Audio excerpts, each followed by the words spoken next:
So obviously the question was, where does it come from? It comes from everywhere. We speak, we move, sensors, computers, documents.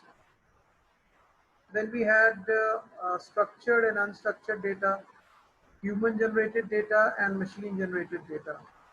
We discussed that email generates data, blogs generate data, videos, pictures, etc. Then machine generated data, we have automatic alerts in machines, we have logs, we have sensor data. So this is all the classification of data that we come across, right? So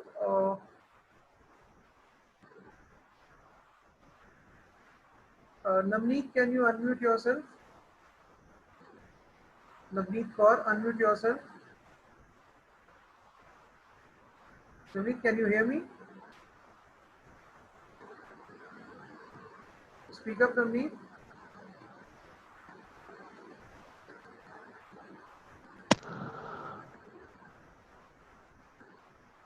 Yes, Navneet, go ahead. Can you hear me? Yes, sir. Okay. Could you please tell us, Navneet, what do we understand by logs?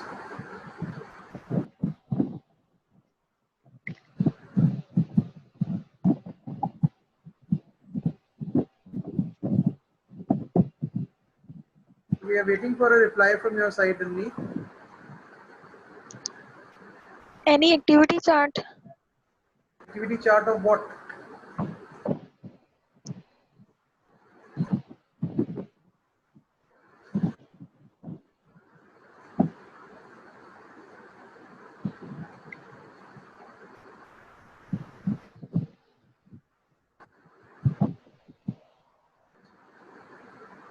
Shaurya, you can unmute yourself now.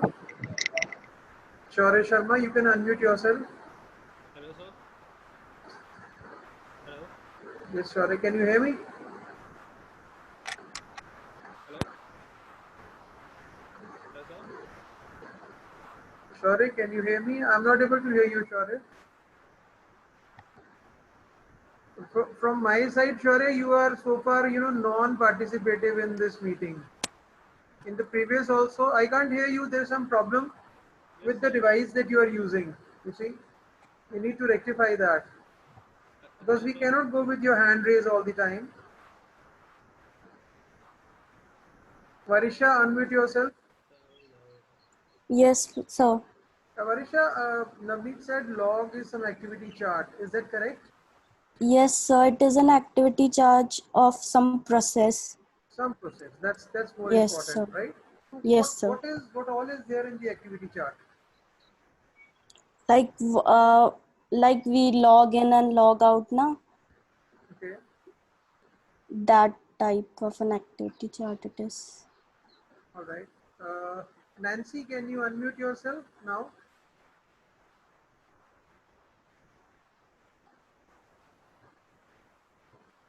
Nancy, unmute yourself. Nancy is not there, I suppose. Okay. Yes, sir. Nancy, could you please tell us what is a log and why it is so important in big data analytics?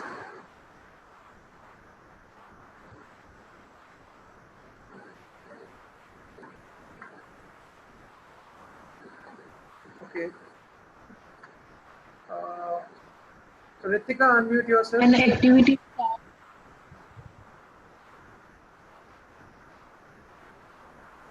Yes, Yes, sir. Ritika, please answer. So log is any activity chart of a particular session or the activities we perform.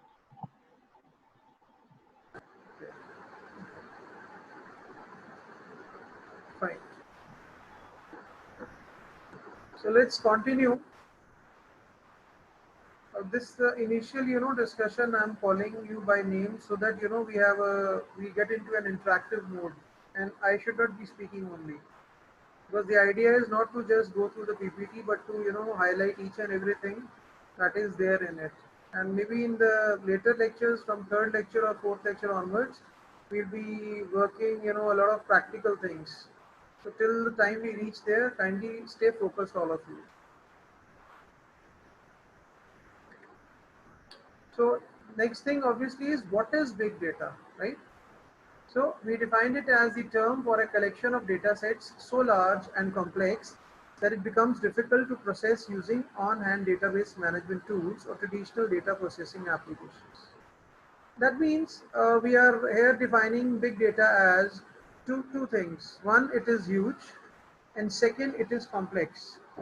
Okay, and because of these factors, it becomes difficult to process it using whatever tools we have, the traditional tools, the database management systems that we have, the data processing applications that we've been using.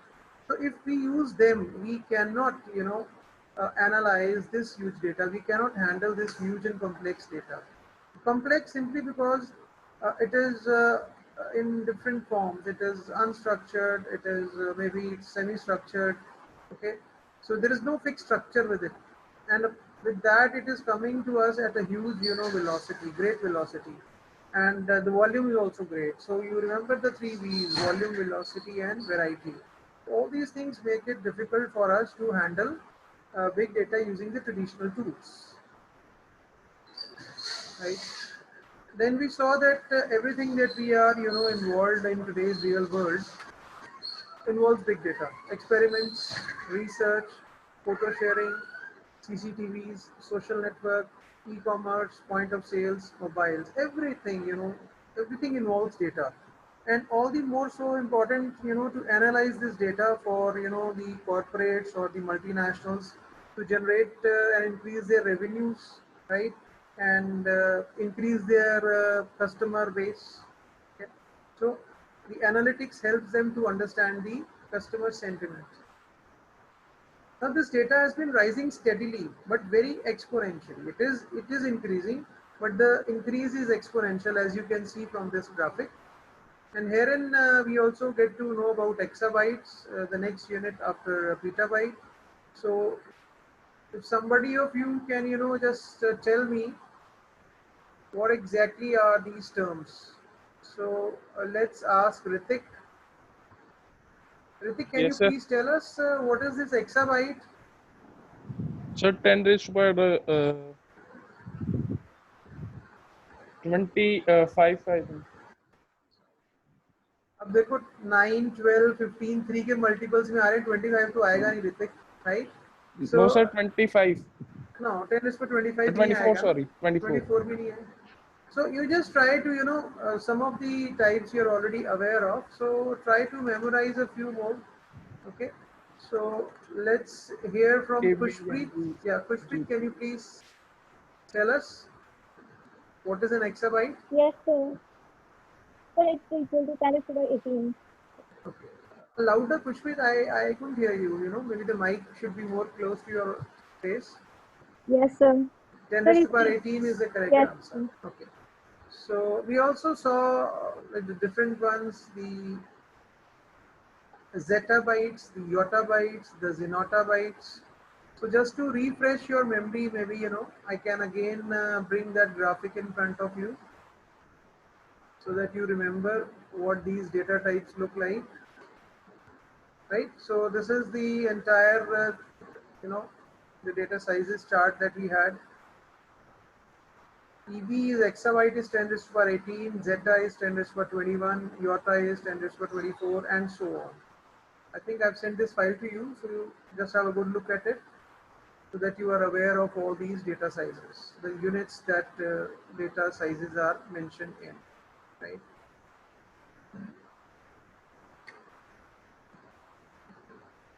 Then we had examples of enormous data.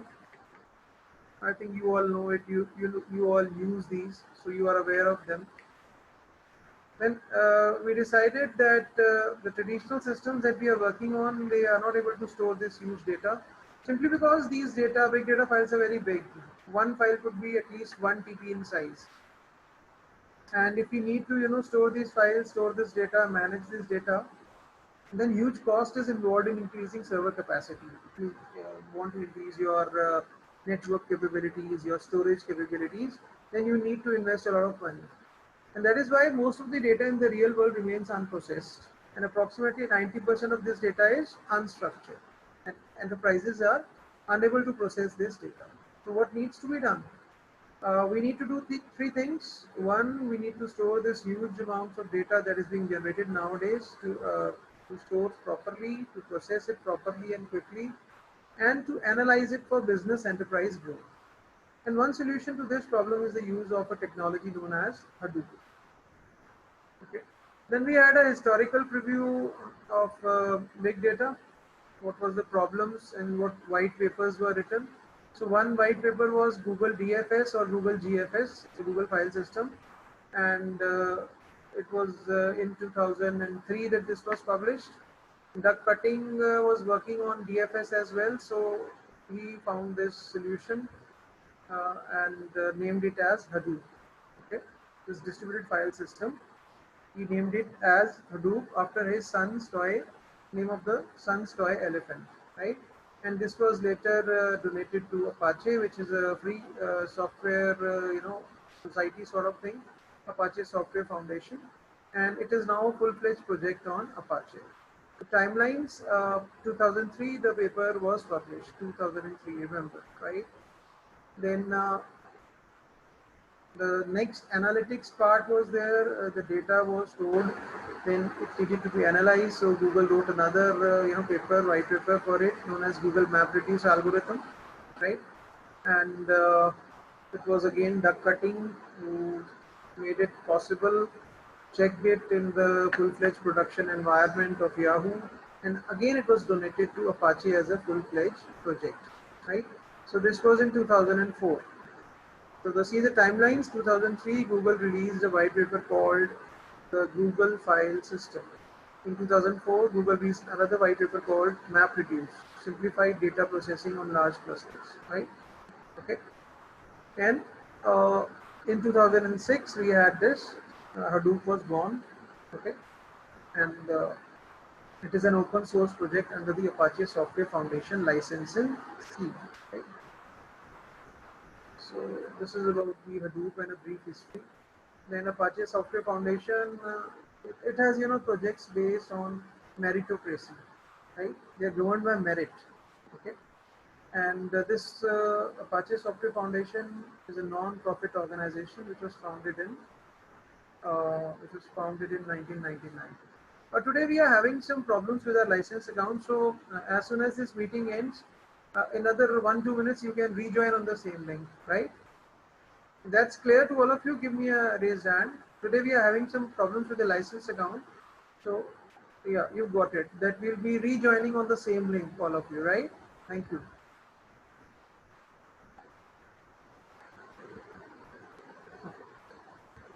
Now this is something new. So let's have a good discussion about it, right? This a few slides I've added. You can take screenshots. So what actually is Hadoop? We are saying that Hadoop is used, for analytics, for storage, for processing, right? So let's see what Hadoop is, based on. So Hadoop is a data storage and processing platform based upon a central concept, that is data locality. Okay. So there is one concept known as data locality.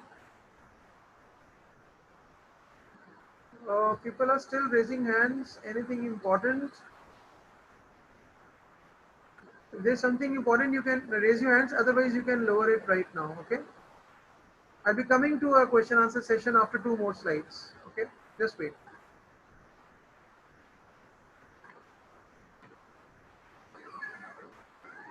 So data locality means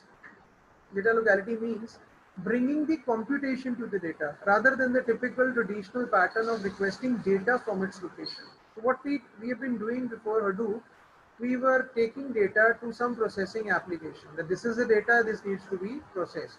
But in Hadoop, data is local. It stays where it is. The computation is brought to it. Okay, and this means data locality. And with this concept, large data sets can be processed locally on the nodes of a cluster using a shared nothing approach. Okay, so cluster, we just had a brief discussion in the previous class that it's a collection of computers in which there is one admin or master machine, and there are slave machines known as commodity machines. We'll again discuss it today in detail, right? And all these nodes, they don't share anything with each other. They can process data on their own, right? So that is why two important concepts here: data locality and shared nothing, right? So each node can independently process a much smaller subset of the entire data set without needing to communicate with one another. So what is the concept of data storage and processing in Hadoop? The data set is first split up and it is distributed across the nodes.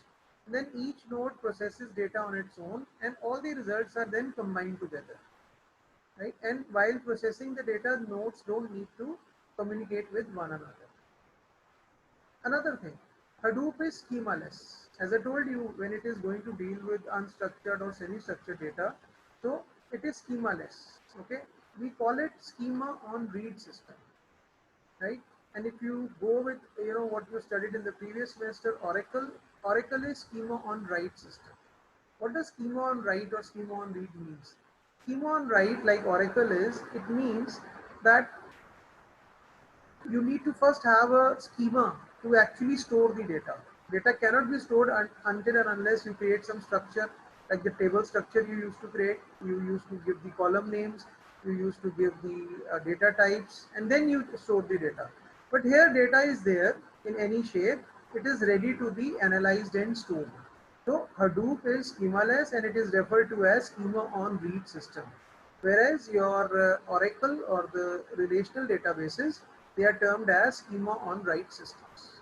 Okay, and Hadoop can store and process a wide range of data. So that's what we have been discussing. It can analyze and store, structured, semi-structured, and unstructured data. All types of data it can handle. So that is one of the specialities of Hadoop. So we understand what are schema on read systems versus schema on write systems, right? And NoSQL platforms, Mani, you need to wait. Just wait for 2 minutes, I'll come to you.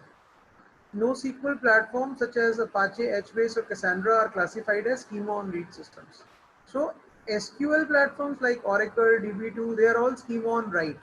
Whereas NoSQL platforms, NoSQL stands for not only SQL. So there is something, some data storage or processing that you can do without SQL also. So that is termed as NoSQL databases, not only SQL, right? And the examples of NoSQL platforms are Apache, HBase, and Cassandra. And they are also classified as schema on read systems.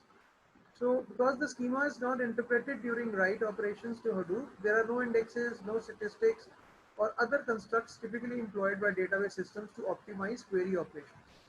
While we are running queries in SQL like we did in the previous semester, so a lot of things are there in the background, indexes, statistics, so that our query runs efficiently. We optimize the query, but no such thing is there in Hadoop, right? Because the schema is not interpreted. You can directly start working with the data without having a schema. And that's why Hadoop is designed to find needles in haystacks. That means it can find the minutest detail from your data. That is the meaning of this term, that out of the huge data sets that we have, it can find the minutest detail out of it.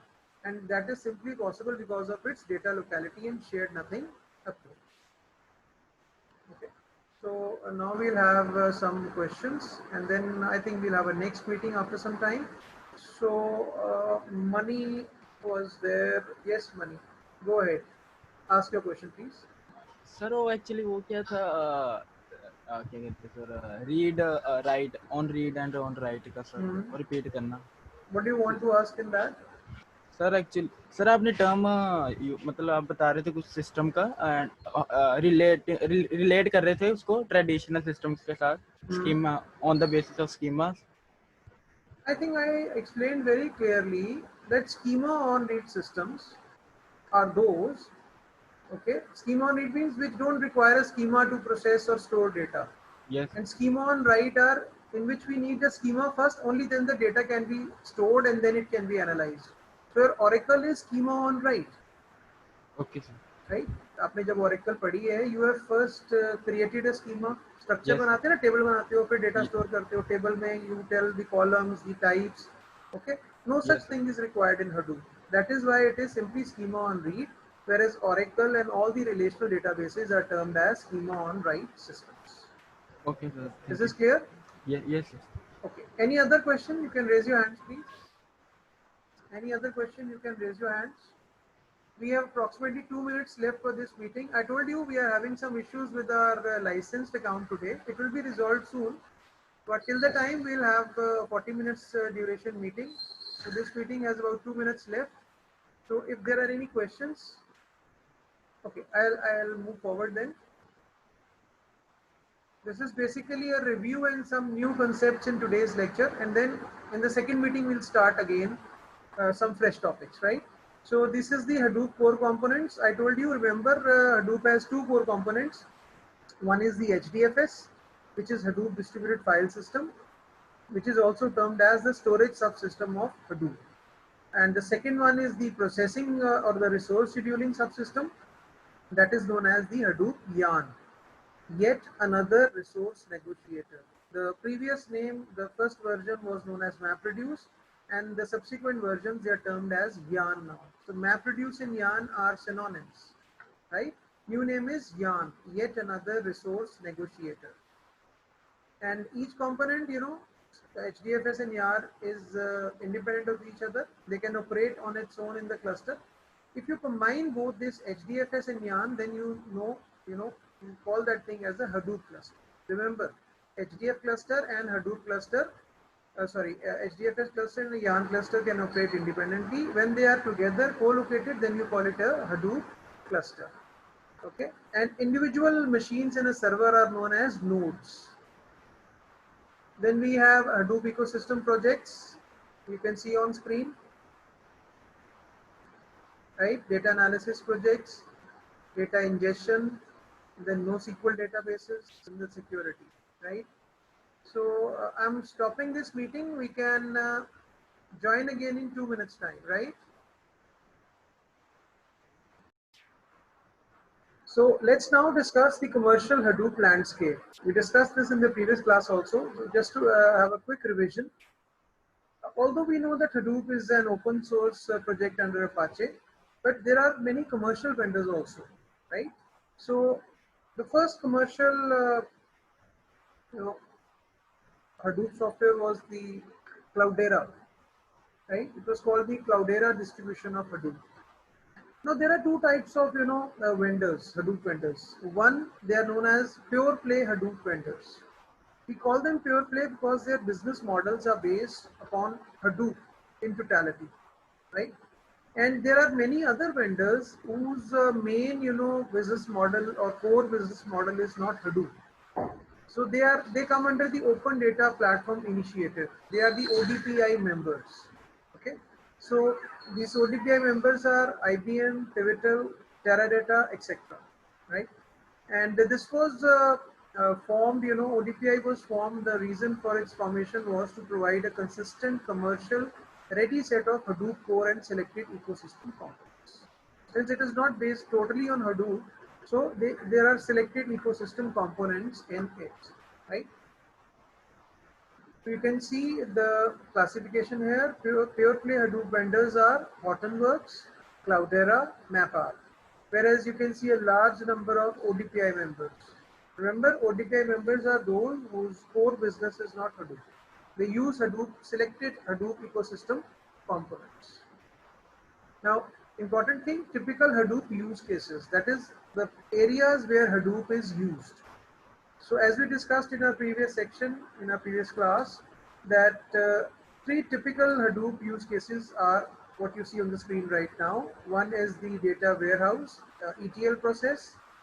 Then second is the event and complex event processing. And the third one is data mining and machine learning, which we also call as advanced analytics, right?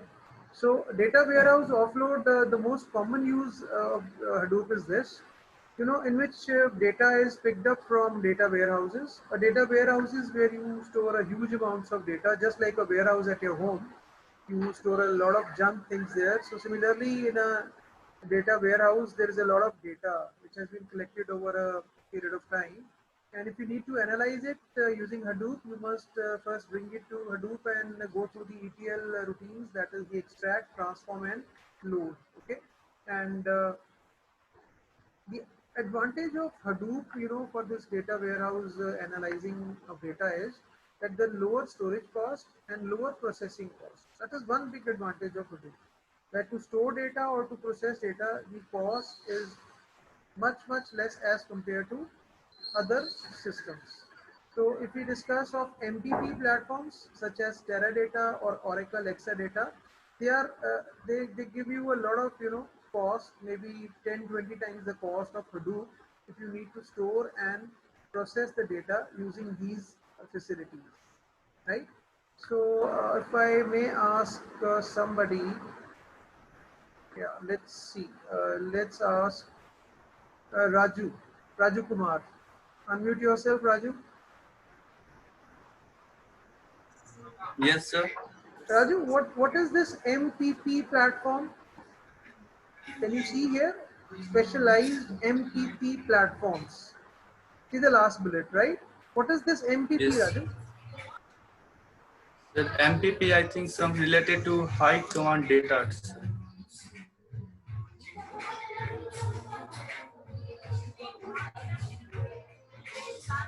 Is it related to? So it Yeah, is go ahead. related, sir, related to some data, sir. Okay, not exact answer. Prince, can you please unmute yourself? Yes, sir. Yeah, Prince, what is this MPP platforms? Can you please suggest? Sir, massively parallel processing platform.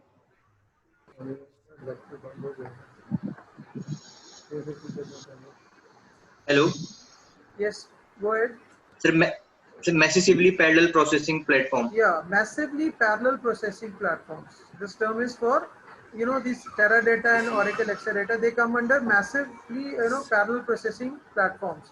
So the cost of data storage and data processing is huge in these. A good answer, Prince. Yes, sir. I said good answer. Great.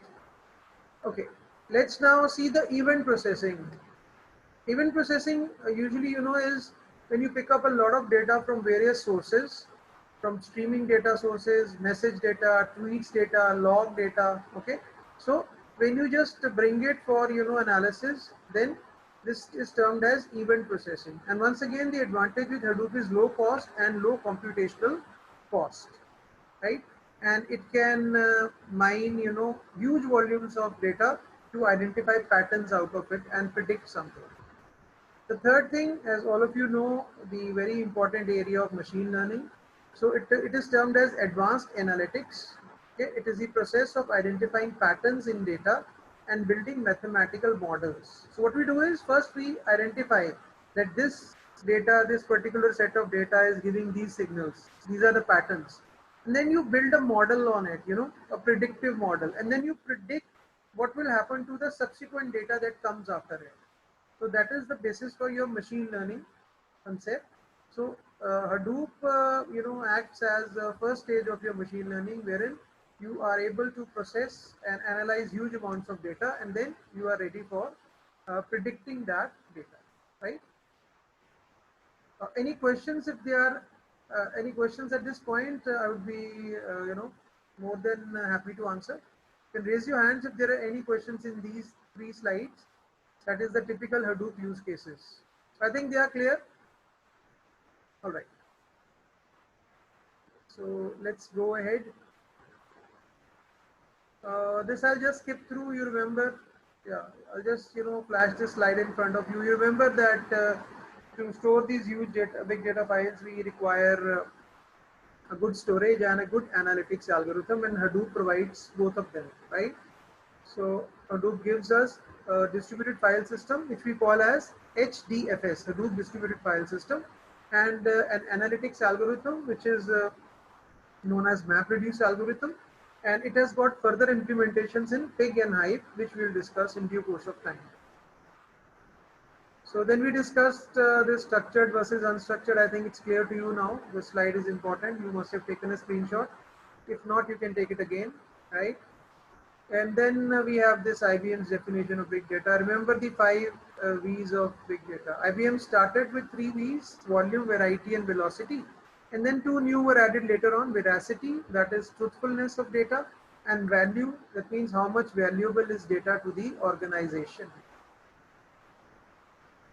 So these are the limitations of the existing data processing systems that you've been studying in the previous semester, the relational database management systems. The cost factor is there, and it does not, process the entire data. Only a sample of the data is processed. And main problem, it cannot save and access huge files easily, and it cannot perform analytics on unstructured data. That was the limitation of RDBMS. That is why the need to use Hadoop to store and process this big data. Now let's come to today's, let's start afresh now. Let's study something known as a Hadoop cluster. So now your, again, copies should be out, should be noting a lot of things. This one slide would give you many, insights into a Hadoop cluster.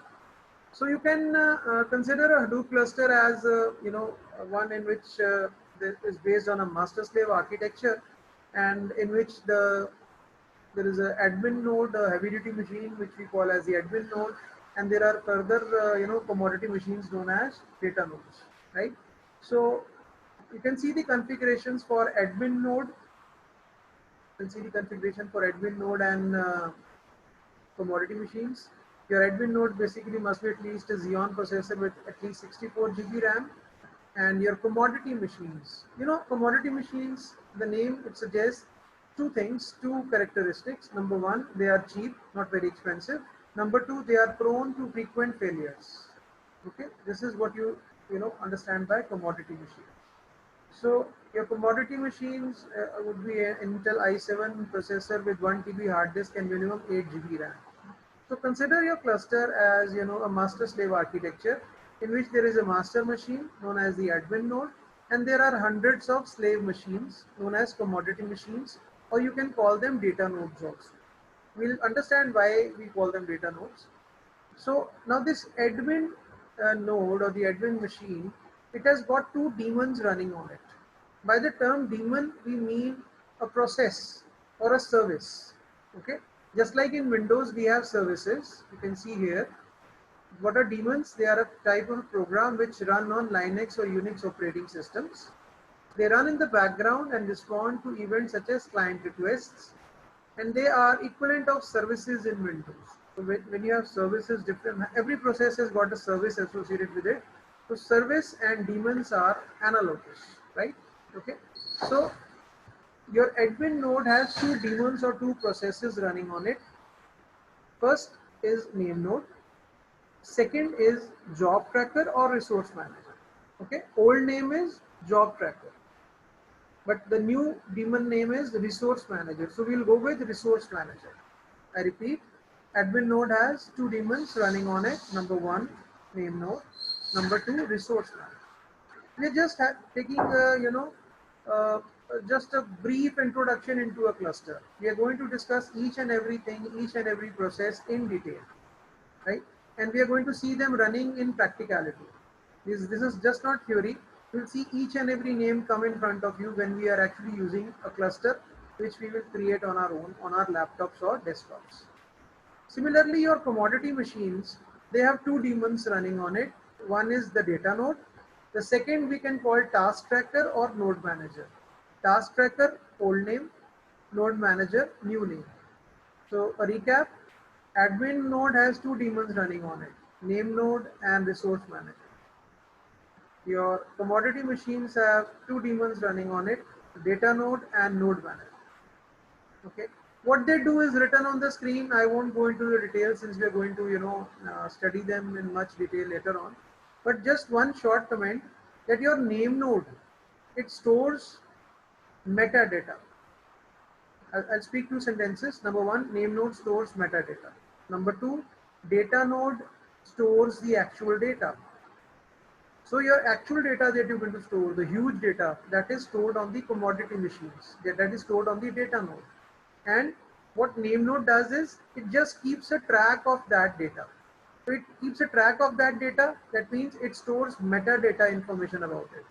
That metadata information would be that where the files are stored, on which commodity machines, and a lot of other details which we'll discuss in the subsequent lectures.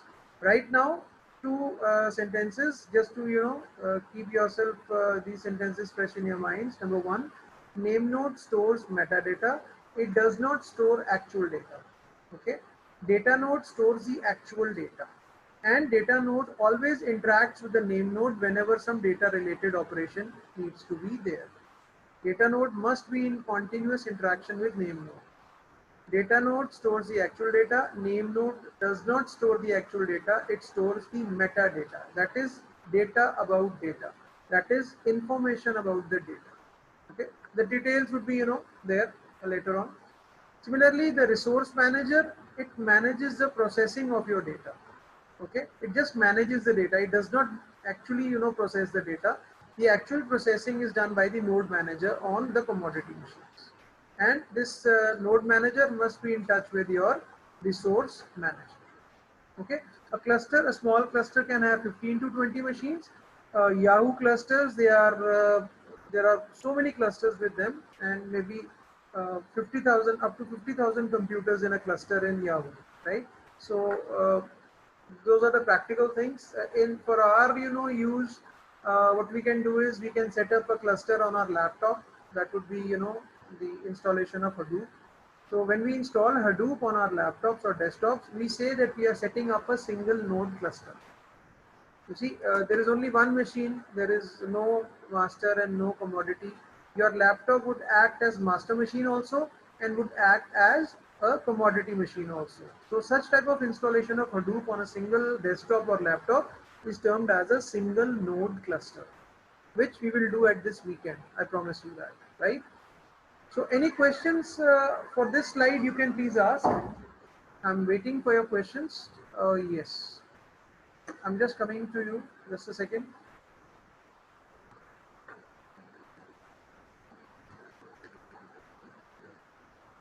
Yes, Prabhu.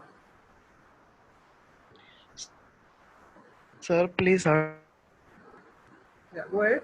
Ask your question.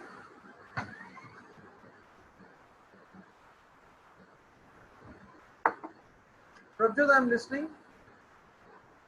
Just see Yes, that you're. sir. Yeah, please ask what you want to ask. Sir, please repeat the third point of that slide. Previous slide. This one. This slide Yes, right sir. now. Yeah. Okay. Which one? The third one. Name node stores manages. Yes, sir. ये वाला, right? Prabjot, name node is, Yes, sir. name node does not store the actual data. ठीक है? Name node data store नहीं करता है. वो सिर्फ data के बारे में इंफॉर्मेशन स्टोर करता है. ठीक है? नेम नोड के ऊपर डेटा स्टोर नहीं होता है. ठीक है? डेटा स्टोर किस पे होता है? जो आपके क्लस्टर में स्लेव मशीन्स हैं, जिनको हम कमोडिटी मशीन्स भी बोल सकते हैं और डेटा नोड्स भी बोल सकते हैं. So 2 points. Name node does not store the actual data. It simply stores information about data.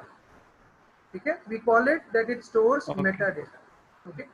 Similarly, data node, it stores the actual data. Okay. And for that, it must be in continuous interaction with the name node. It's clear, Prabhu? Yes, sir. Yeah. Any other questions, please? This is an important slide. Make sure that you've understood it. Okay. Smriti wants to ask something. Smriti, go ahead.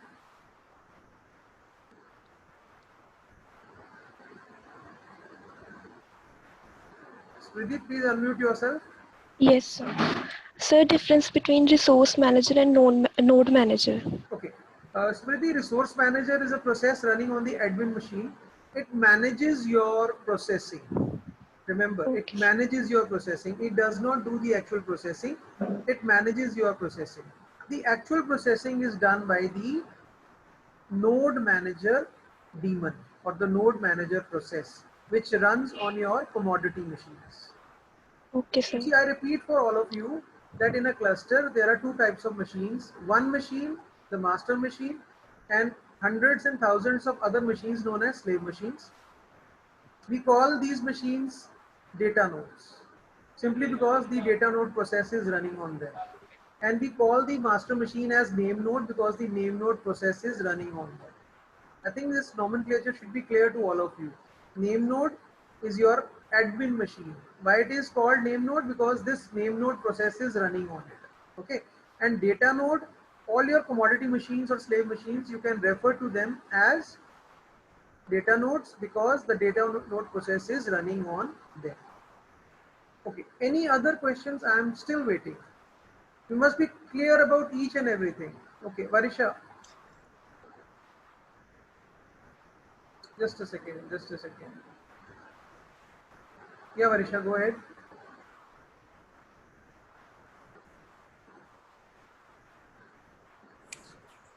Sir, you told about that commodity machine, no? 2 points that it is cheap, and second point, what was that second point? It is prone to frequent failures. ये machine है क्योंकि 24 घंटे पूरा साल चलती रहती हैं. That is why even if you know buy them new or their i7 processors, ये कभी भी खराब हो सकती हैं. They are prone to failure. Right? Okay, sir. That is why when we study about the cluster, we will see that we are, you know, replicating data across these nodes. So one data is available on multiple nodes, so that if one node goes out of order, then we can rely on some other node. Okay, we'll discuss the architecture in detail, then you will understand. Right? Thank you, sir. Okay, sir. Yes, Upinder. Number of name node. Yes, Upinder, go ahead. Ask your question. Name. Upinder, you are not audible. You need to have a better device. I can't hear your question. Sir, what is name I node? still can't hear you. Sir, name node का port number कौन सा है? I can't hear you. Sorry. You need to ask me a bit louder. Sir, name port number कौन सा है? Can't hear you. आप मुझे WhatsApp text कर दो. Maybe we can try that. Put your question in the group fast.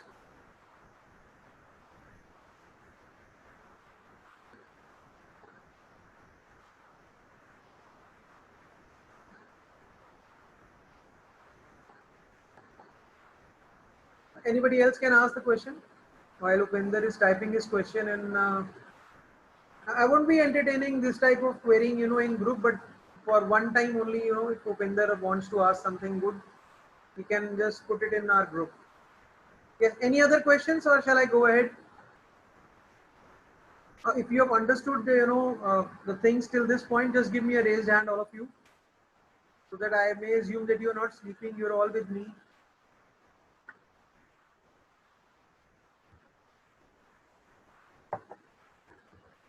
Fine. So moving ahead, you can see a cluster looks like this. I'll show you good pictures of clusters. Right now I have these pictures. So it is arranged in racks. Okay. And one rack may have maybe 400, 500 computers arranged in racks. You can just pull out the rack, right? And racks are connected to other racks through switches. Okay, so a lot of good network is required. Okay, Upinder wants to ask what is the port number of name node. So Upinder, we have not discussed about port number so far. Why are you so eager about port number? अभी जब process देखेंगे, जब शुरू होगी और जब उसको करेंगे तो आपको समझ में आ जाएगा पोर्ट नंबर क्या है. ठीक है? You will understand, don't worry.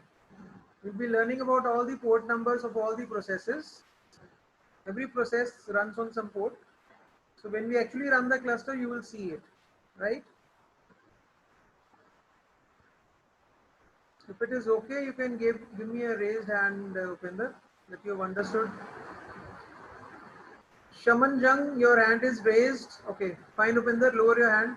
Shaman, you want to ask something? I'm unmuting you. No, you lowered your hand. Okay, great. So let's come to the next topic, the Hadoop ecosystem, right? An important one, that what all components are present in the Hadoop ecosystem. You can take a snapshot of these 1 or 2 slides, and I'll send you a few PDFs also so that you can understand what the ecosystem components are. So by ecosystem, we would mean that all those components which help to analyze, store, manage your cluster and help in storage and analysis of data. So many things are there which help. So the combination is known as Hadoop ecosystem. So you can see in this picture, very important one, that at the base of your Hadoop ecosystem is your Hadoop distributed file system, right? You can see, okay? And on top of it is your yarn, which is also known as MapReduce version 2. Okay, and it is a distributed processing framework. So for your processing, we have the yarn or the MapReduce version 2, the name. Then there are a lot of other components. There is Oozie, which is known as a workflow manager. There is Pig, which is a scripting language. There is Mahout, which is a machine learning facility. Then R connectors, again for your analysis. Okay. Then for your queries, SQL-like queries, you can use Hive. Okay. Then your NoSQL databases, Apache HBase, which is a columnar store. HBase is a very important and famous NoSQL database. Then you have for your configuration management, Zookeeper, and for your data ingestion facilities, you have Flume and Scoop. We'll discuss each one of them in the next slide now. Have a look at the next slide. Let's discuss each ecosystem component now. Okay. HDFS, Hive, Pig, Yarn, Flume, Scoop, Oozie, Zookeeper, Mahout, and Ambari. Right. So you can see this important graphic, the very good image which tells you how the cluster, how the ecosystem components look like in the cluster, how they are and what their functionalities are, right? So let's read them one by one. HDFS and Pig, we are going to study in complete detail. Okay, so whatever is written there would be much clearer when you actually study them. Rest all, you should just know what they are and what they do. We are not going to go into much details of the other ecosystem components. In your syllabus for your this semester subject, we'll be studying HDFS and Pig in complete detail.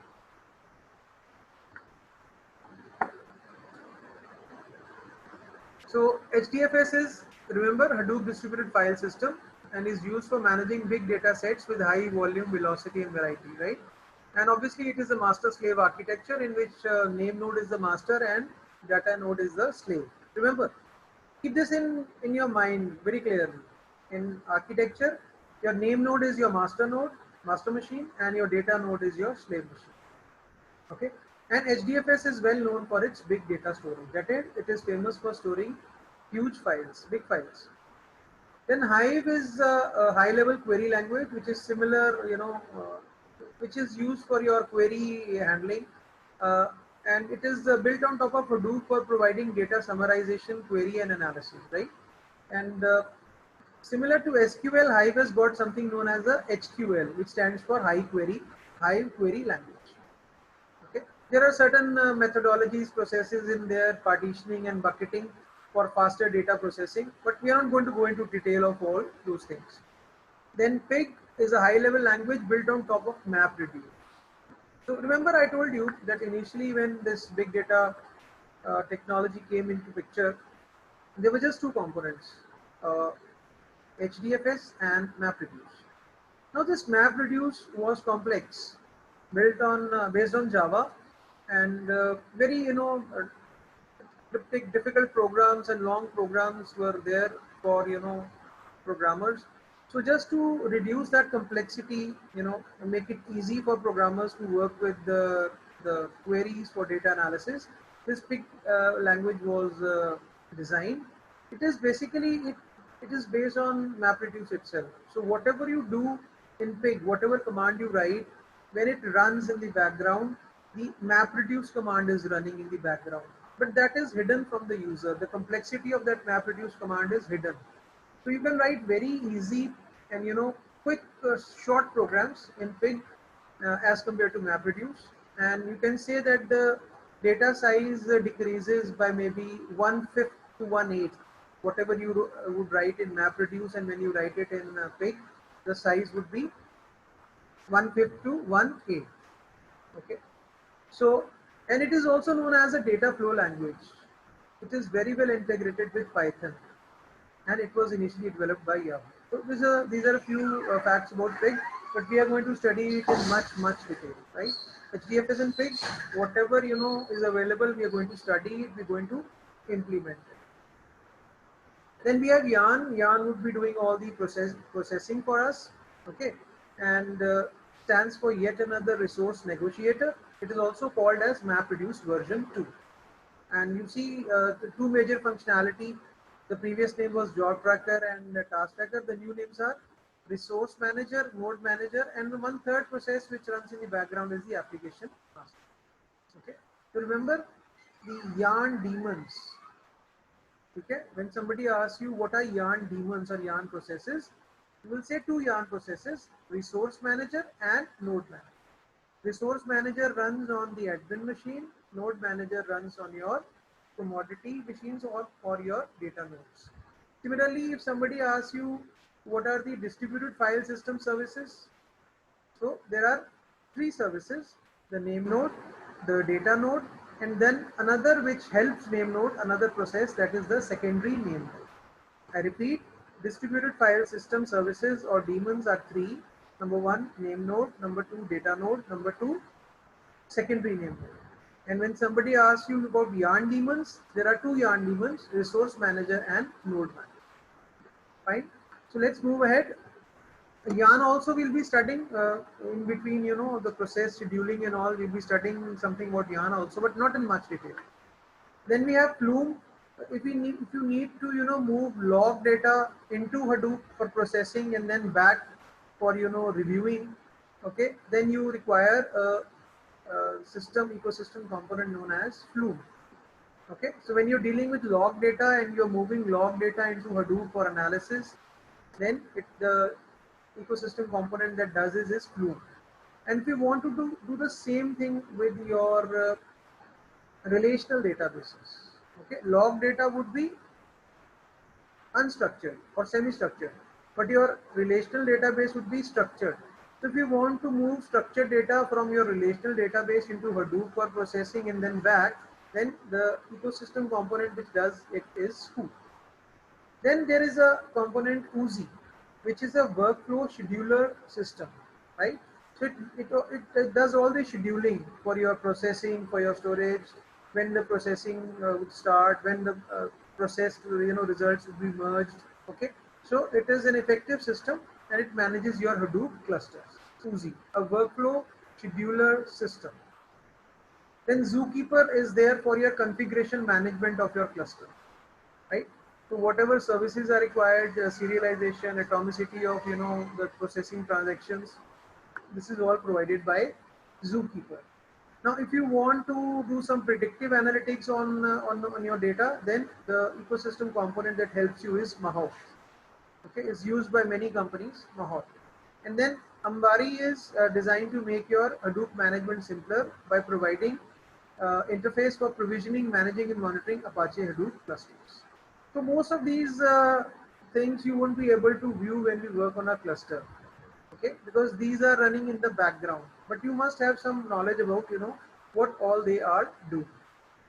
Okay, so I think that's the end of this slide. So now your questions. If there are any questions, I'll just bring the slide in front. अगर तो question है तो ठीक है, नहीं है तो we can move further. Ecosystem में we don't need to study about detail about all the ecosystem components. We'll study in detail about HDFS and Pig, and the rest all you must be aware what they are for and a few characteristics for each of the ecosystem components.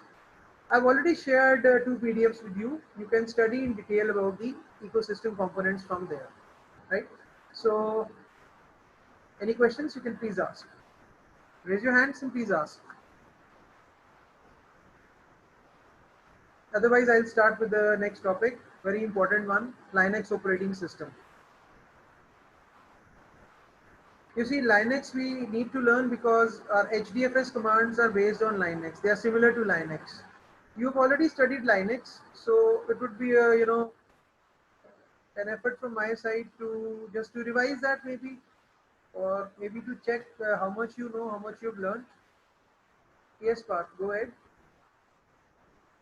So what do we mean by integrated with Python? It is totally based on Python, No, or no. Integrated means that you can run this pig with with Python also. When we run it, we'll see it. अभी मैं ऐसे आपको उसकी बता सकता हूँ. You can run pig commands in Hadoop also. You can run it in Python also. Similar to this concept is the concept of Spark. Spark is a new faster framework for processing as compared to MapReduce. Okay, so pig is based on MapReduce.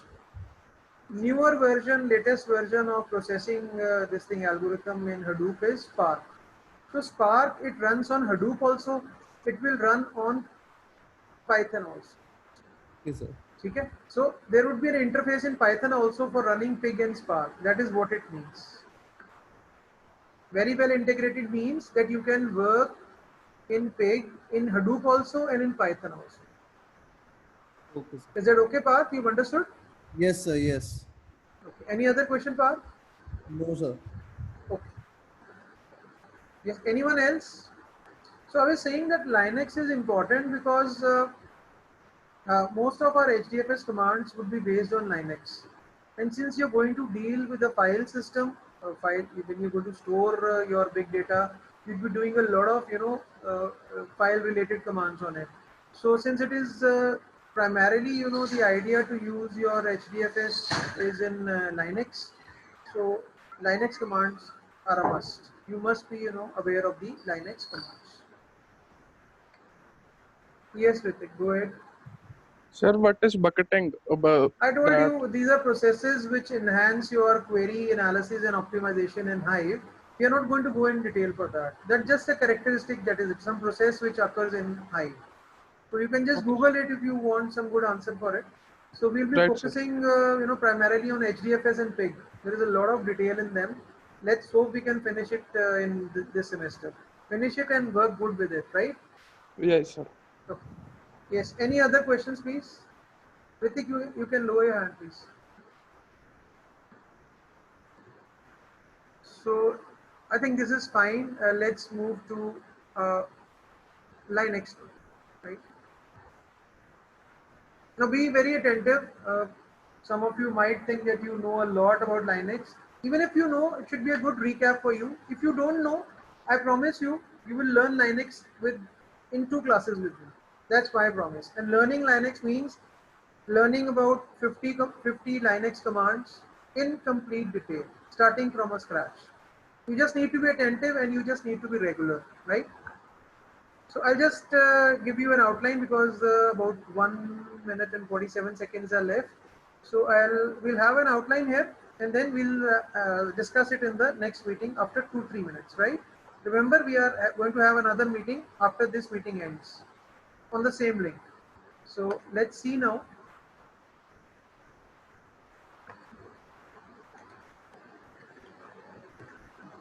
So first question obviously would be, what is Linux? So it's an operating system just like Windows, or a kernel distributed under an open source license. So the important is Windows is licensed, Linux is open source. And prior to Linux we had something known as a Unix, which was not free of cost. Okay, it was a proprietary software. Okay, so the kernel is the program at the heart of the Linux, which takes care of fundamental stuff like letting hardware communicate with software. You know all these things. You've studied it in the previous semester. So why do you need an operating system? Simply, whatever activities you need to do, you need to write, you need to browse the internet or watch a video. Operating system is the program which helps you with it, right? It makes your work easier. Okay. Then who created Linux? Linus Torvalds was a person. And Unix OS is a proprietary software, which means that it is non-free software or a closed source software. Okay, and you need to have some license to use it. But Linux, by this Linus Torvalds, was made an open source software, open source system, so that everybody could use it. I'm going to close this meeting and rejoin in 2 minutes. Thank you. So the Linux file structure, a file system is a logical collection of files on a partition or a disk. Okay, so you see on your system, you may have different partitions, and one partition can have one operating system. Okay, and usually, you would like to have your hard drive partition so that you can use various operating systems on it. Okay, and one file system per partition is always good for the logical maintenance and management of differing file systems. Now, in Linux, everything is considered to be a file. This is a very important point, including the physical devices such as DVD-ROMs, USB devices, and floppy drives. Okay. One more slide, then I go to board. You see directory structure of Linux. So as you know, as in Windows, similarly in Linux, it uses a hierarchical file system structure, much like an inverted tree, okay, with root at the base of the file system and all other directories spreading from there. Okay, so most of our file system, whether it is a Windows or it's Linux, it is in the shape of an inverted tree or an upside down tree. Usually a tree has a root on the bottom and branches above, but in a hierarchical file system structure, the system is like an inverted tree with root at the top and all the files and directories spreading from there in the downward direction. Okay, so in Linux we have a root directory which is indicated by a slash, which contains all other files and directories. Okay, then each file or directory is uniquely identified by its name, the directory in which it resides, and a unique identifier typically called an inode. Okay, so each file or directory is identified by its name. If it is a file, then the directory in which it resides, and then there is a special unique identifier you see, which we call as an inode. Okay, so now I will ask you, I'm unmuting all of you, I'm going to board, I'll ask you, what this inode is. Is an integer number. So I'm unmuting all of you, but be careful. Now given you permission to unmute yourself.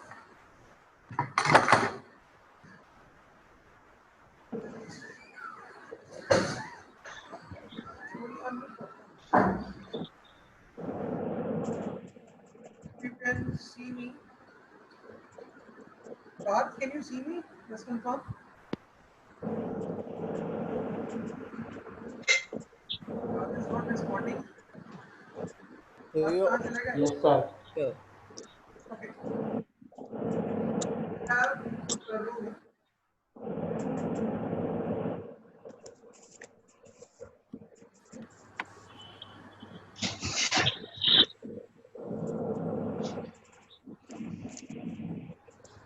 Hello. Can you mute yourself, all of you? My request. Unmute only when you require to ask something. Give me some time to discuss. So this is your the inverted tree structure.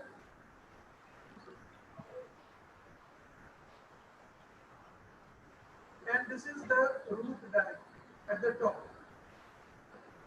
At the top we have the root directory, and all other files and directories are below it. Okay.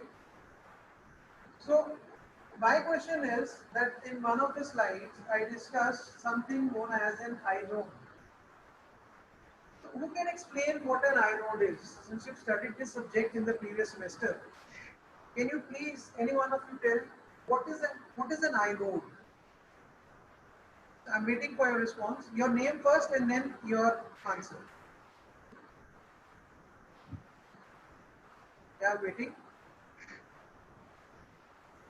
Okay, one simple question. Have you heard about inode before? Yes or no?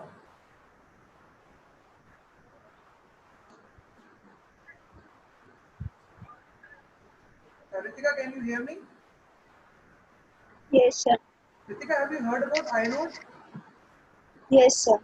What is an inode? Can you explain? So it contains the information about the attributes or the ownership information about any particular node.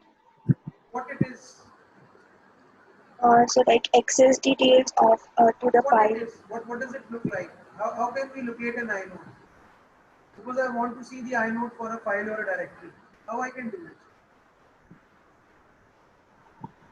So by seeing the permissions of it, read, write, and execute permissions. Prince, can you answer please? Ritika, good answer. Thank you. Prince, can you answer? Yes, sir. How can I locate the inode for a file?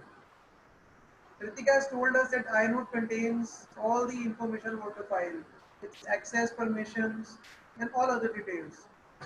My question to you, Prince, is how we can locate an inode for a file? So for a file, while the relation of parent-children. How?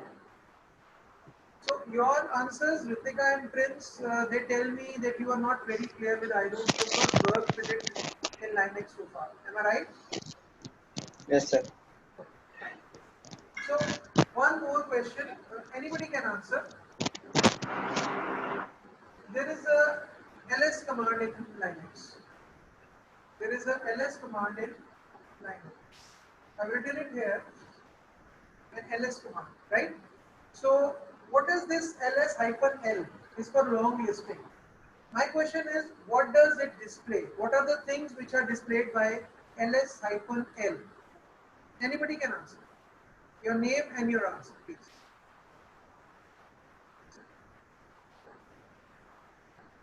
I'm waiting for your answers. This is an easy question. I'll be discussing all the details with you. Inodes, lists, every command in detail. But just let me first know how much you know. This command, Display. ls-l. Sir, Who wants to answer your name first? It displays list files and Your name directories. first. Your name first. Mridul. Yes, Mridul. Go ahead. ls-l, what it does? It displays files and directories which is present here. That ls also does. What is the difference with -l? Sir, Prince. Sir, list. No, wait, please. Let Mridul first finish. Yes. Sir, it represents the data in list to list files and directories. Yes, Prince, go ahead. What other Sir, students? There are so many other students in the class. Why they are not participating? It's not a test. We're just discussing. So you should add whatever you know. Don't worry that you are not able to answer 100%. Okay. So I want others also to participate. Prince, you can wait, please. Okay, sir. Yes. Somebody else to answer? Sir, Parth. Yes. Name? Sir, it represents the directories in the long format.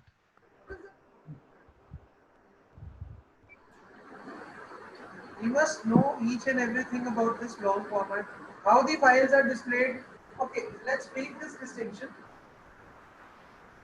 What are the differences between these two commands? ls and ls-l. Now it would be easier for you to answer. You can answer, Parth. Yes, sir. What are the differences between these two commands? ls and ls-l. So ls, Yes, Parth, go ahead. the ls command lists the directories and files on the current system we are working on. No. Incorrect. इसको भूल जाओ. ये जो आपने answer दिया है, just forget this answer, right? Who wants to answer next? Sir, Sunny Sharma. Yes, go ahead.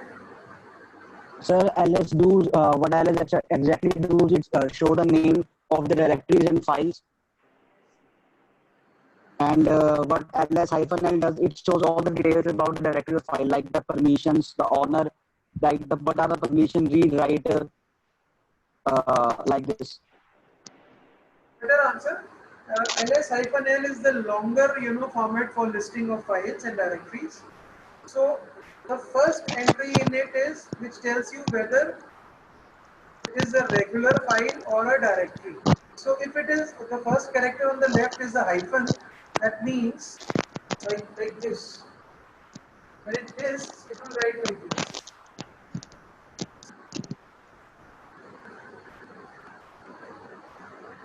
These are the first 10 characters starting from left. This first hyphen would tell you that this particular thing is a file, a regular file. There are many different types of files. And if it is a D here, it means that it is a directory. Okay. The next 9 characters in pairs of 3 are the file permissions. Permissions.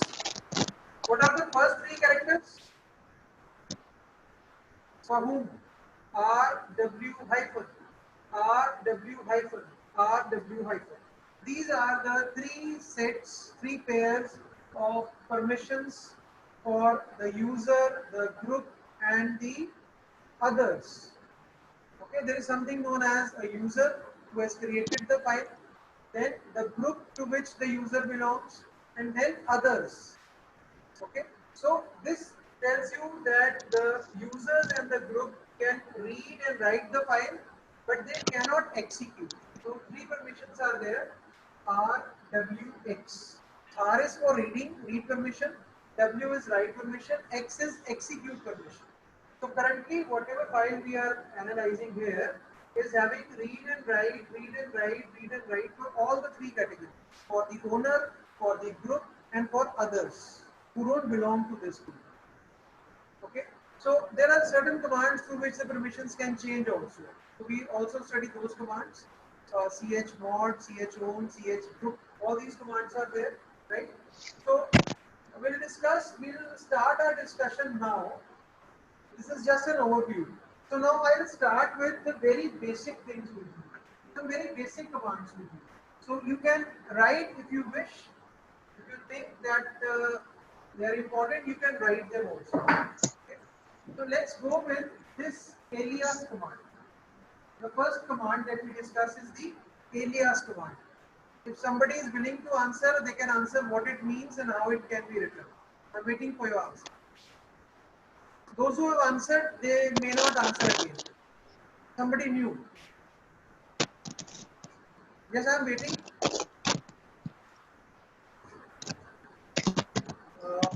Money, answer this if you know. Money, are you able to hear me? Yes, sir. Yeah, please answer. Do you know what an alias command in Linux means? I don't know, sir. You don't know. Okay. Yes. Ritika? Ritika? Yes, sir. Yes, sir. What is alias? So alias is like we can replace the name of a file. We can use another name. You can replace the name of a file, you said. While executing the program, we can rename it, or we can use other name. Not exactly correct. You see, what is an alias? Alias is a nickname. जैसे हम कहते हैं ना राजेश कुमार उर्फ राजू उर्फ बोलते हैं ना alias. Alias is a nickname. So if you want to use a command in Linux by any other name of your choice, you can specify it with the alias command. I'll do one of it for you. Say alias cls is equal to here. Just run this in your shell. Okay? Run this in your shell. So now you are saying that I want to use a nickname CLS for my clear command. In Linux, if you need to clear the screen, you use this command clear. Okay? So now you are suggesting that along with this, I will use this name also. Okay? Is this clear? If it is clear, just give me a quick yes, all of you. You write this command in your terminal, and after that, if you use CLS, it will clear your screen. If you use clear, it will use your screen. Both these commands. Okay? So how long would this be active? Friends, how long would this be active? Yeah, please reply, friends. Yes, sir. This command, when we set this command, this alias, will it be forever or for the current session? So only for the current session. Yeah. So whenever we make some change in the terminal, it is only for the current session. My question to you, friends, is how we can make it permanent? Suggest, please.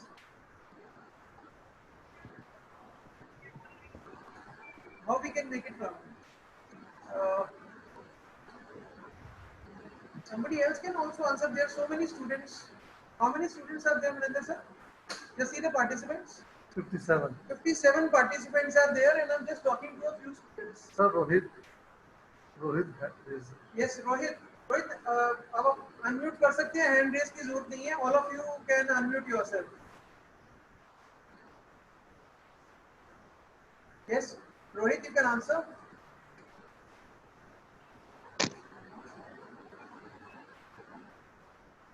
Okay, anyone who wishes to answer, how should I make this change permanent in my Linux environment? Sir bash file को edit करना पड़ेगा. Who's answering your name? Rohit? Nikhil. Nikhil Nilatri, right? नहीं sir सिर्फ Nikhil. Sorry. Different हो गया sir. Nikhil. Okay. Nikhil, you're saying which file? Bash file को edit bash RC file होता है सर, उसको एडिट करना पड़ेगा sudo कमांड के साथ में, sudo परमिशन के साथ में. फाइल नहीं होता बैश आरसी. ध्यान से याद करके बताओ, फाइल का नाम ठीक से याद है?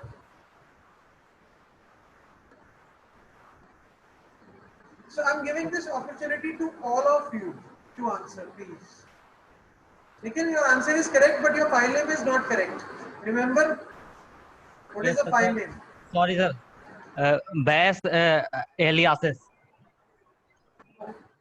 Now listen, all of you. There is a file in Linux known as .bashrc. There is a file in Linux known as .bashrc. This is a sort of an automatically executable batch file. Okay, whatever changes, whatever things you write in it, whenever you start your Linux system, they get implemented automatically. Is that clear? So I'll open up this file. I'll open this using some editor, say gedit .bashrc. So when I open this file, there would be a lot of things written in this file. A lot of configuration would be written in this file. So there I'll just add this line. Okay, I'll add this line, alias cls is equal to clear, by opening this .bashrc file. So sir is saying this is not visible. Okay. So you will open your, through this command, you open your .bashrc file. Gedit is the editor in Linux. There are others also. There is another editor known as Nano. You can use that also. Another editor known as VI. So many are there, right? So you first open this file .bashrc and put this line, write this line in this file. Okay, and then you run this file. To run this file, you need to write this command on your terminal. Source.bashrc.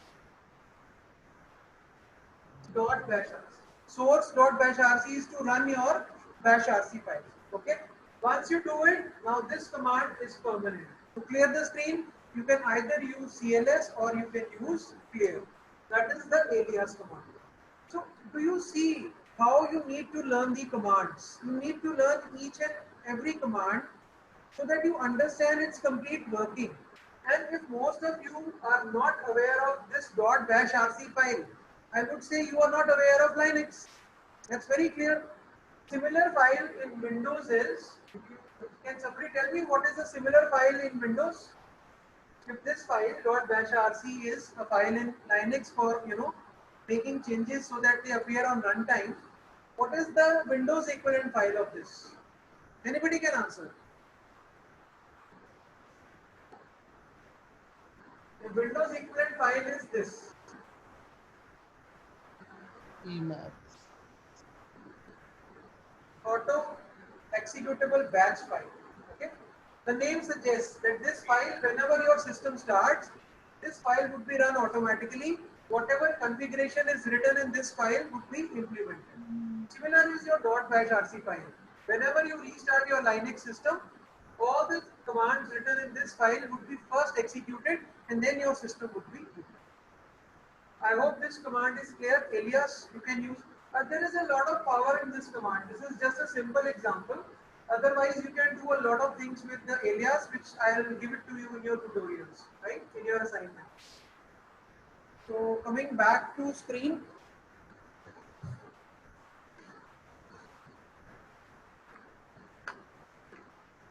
Thank you very much, all of you, for being very patient. I appreciate that. Thank you. Now maybe some questions. आज सिर्फ एक introduction है Linux के लिए, याद रखो हमें इसको बहुत डिटेल में पढ़ना है, ठीक है? We need to be good in Linux. It would help us in industry. Yes, any questions? You can raise your hands, please. I'm muting you all. Yes, now if there are any questions, you can raise your hands. Otherwise, I will proceed. 10 minutes are left, so that would be the last 10 minutes for today. No questions. That's good. That means you are getting whatever I am saying. Okay. Satkubar, are you there?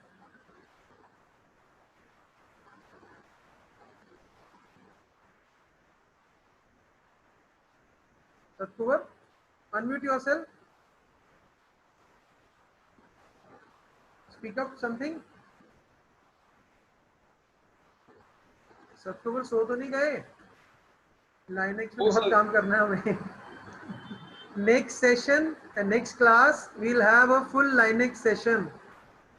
So I want your Ubuntu to be installed in your VirtualBox so that you can work along with me. It would be great fun, learning about all the commands in detail with a lot of understanding. Okay.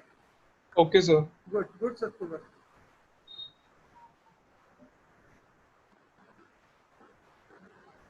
Okay, so this is the directory structure. Read here. Each file or directory is uniquely identified by its name, the directory in which it resides, and a unique identifier typically called an inode. Some of you told me, Ritika told me that inode tells us it contains permissions and all, but you were not able to tell me what it looks like. So inode is an integer number. Okay, inode is an integer number. In one of the bullets, it's written by convention the root directory has an inode number of 2, and the lost plus found directory has an inode number of 3, and so on. So how many of you are aware of what all directories are present in the root of Linux operating system? Raise your hands to answer this question, please. I'm asking you, how many different types of directories are present in the root of Linux directory? In the root directory of Linux, how many different directories are there? So keep this question in mind. You must come back prepared with this answer for this. I repeat the question. How many different types of folders or directories are there in the root directory of Linux? Okay. See now, inode मैंने आपके लिए पूरी detail निकाली है so that you can understand. An inode is a data structure that stores various information about a file in Linux. Information क्या हो सकती है? The access mode, read, write, execute permissions, ownership, file type, file size, group, number of links, and so on. And each inode is identified by an integer number. Okay, and an inode is usually assigned to a file when it is created. So in your most of the Linux systems, the file system in Linux would be ext3 or ext4. Okay.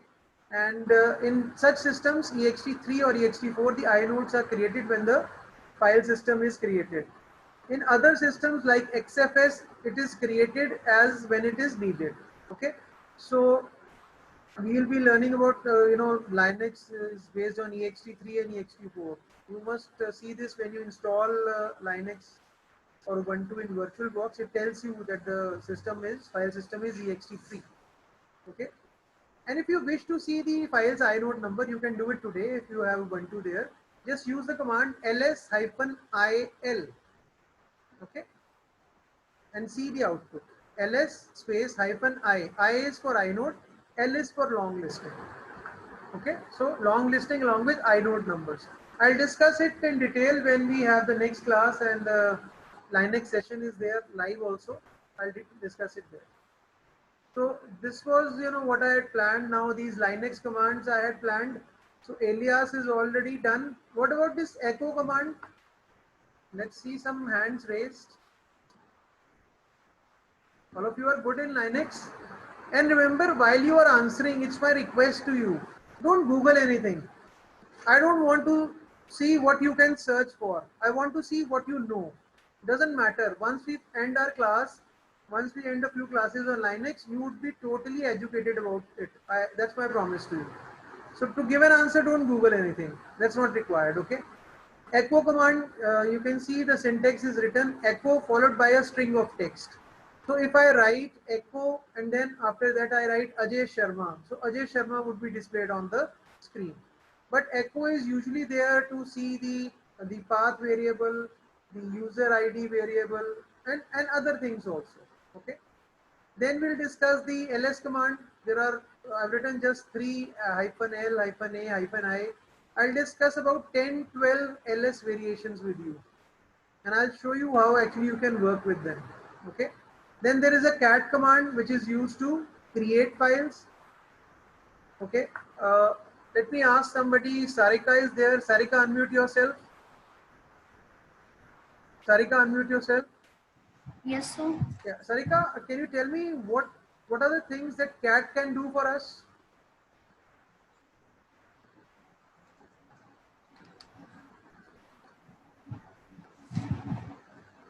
Yes, Sarika, I'm waiting for your response from your side.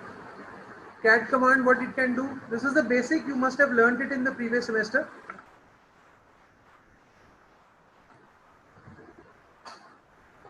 Sajid.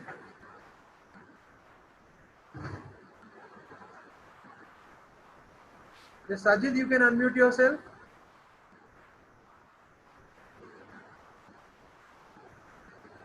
Sajid लगता है कहीं चले गए हैं. Okay. Then Narinder Pal, unmute yourself.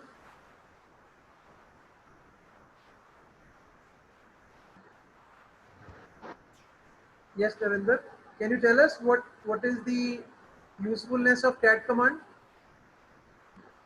No, sir, I don't know. That's not a good answer, Narinder. That's a basic thing. ये तो पिछले semester Linux में यूज किया ही होगा आपने, तो सबसे पहले पढ़ते हैं हम. Not good, huh? Okay, Vishal Palatia. Yes, sir. Yes, Vishal, can you tell us what cat command is used for? So cat command is used to make files, single or multiple file, Okay, what else? or to concatenate files, sir. Very good. What else?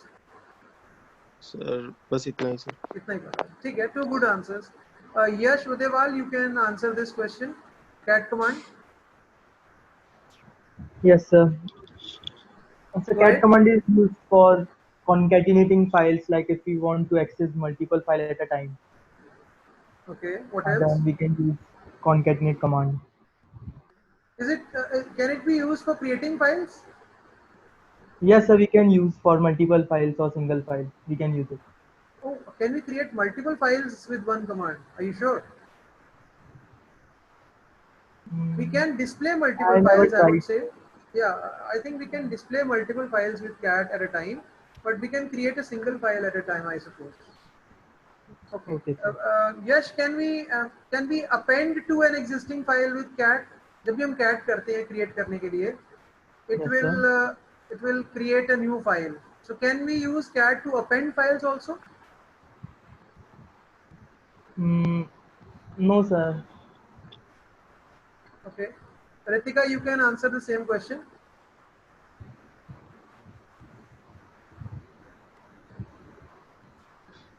Yes, sir. Can we append using cat? Yes, sir, we can append using cat. How? Using the indexing operator. Insertion operator. Insertion operator. That is the greater than, double greater than sign, right? Yes, sir. Okay, fine. So that's fine. Thank you, all of you, for attending this class very nicely. In our next class, I'll be going through with the Linux commands, and at the same time, I'll be starting the Hadoop distributed file system discussion also. Its architecture and its working, that would be going simultaneously in one class, right? So kindly, if you can revise a few Linux commands, it would be good. And if Ubuntu is installed, it would be great. So thank you very much, all of you. See you all in the next class.